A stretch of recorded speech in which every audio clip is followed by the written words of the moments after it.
89T Automatic Shrinkage Machine Installation Video.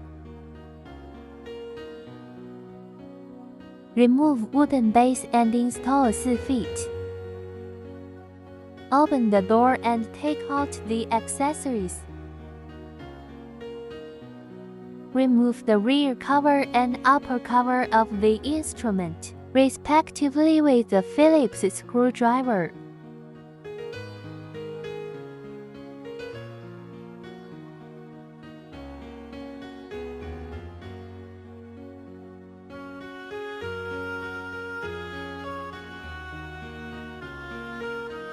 Remove the upper and lower fastening strips with a wrench.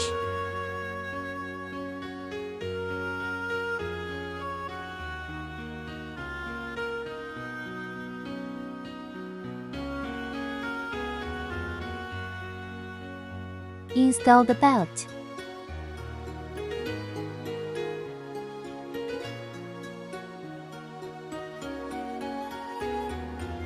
Fit the drain pipe at the outlet. Install the water inlet pipe. The drain pipe must be 80 厘米 above the ground.